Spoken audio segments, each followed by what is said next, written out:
Hi viewers, welcome to Telugu wallet. Director Rajamouli సినిమాలకు ఉండే craze గురించి ప్రత్యేకంగా చెప్పనక్కర్లేదు.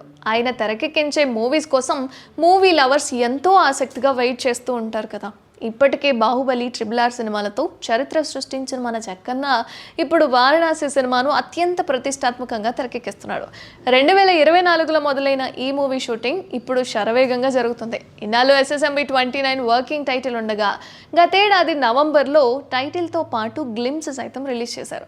ఇందులో మహేష్ బాబు లుక్స్, పాత్ర గురించి ఆసక్తికర విషయాలను కూడా రివీల్ చేశారు. అలాగే గ్లోబల్ బ్యూటీ ప్రియాంక చోప్రా, పృథ్వీరాజ్ సుకుమారన్ కీలక పాత్రను నటిస్తున్నారు. ఇదిలా ఉంటే అదే సమయంలో మహేష్ బాబు, ప్రియాంక, పృథ్వీరాజ్, రాజమౌళి పలు హాలీవుడ్ మీడియా సంస్థలకు ఇంటర్వ్యూలు ఇచ్చారు.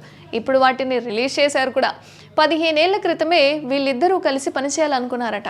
ఎందుకు ఇన్ని సంవత్సరాలు పట్టిందని అడిగితే జక్కన్న స్పందిస్తూ 2010లో నేను మహేష్ ఫస్ట్ టైం కలుసుకున్నా, అప్పుడే సినిమా చేద్దామని ఫిక్స్ అయ్యారట. కాకపోతే తనకున్న కమిట్మెంట్స్ కారణంగా సినిమా చేయలేకపోయాను అన్నారు.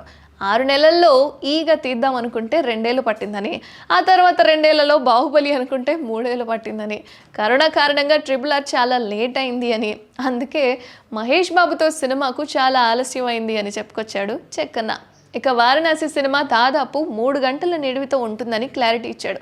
ప్రస్తుతం 5 నిమిషాలు సినిమా బోర్ కొడితే ప్రేక్షకుడు ఫోన్ చూసుకుంటున్నాడు.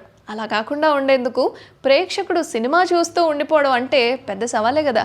అయితే రామాయణం ఓ భాగాన్ని వారణాసిలో చూపించే అవకాశం దొరుకుతుందని రాజమౌళి చెప్పుకొచ్చాడు.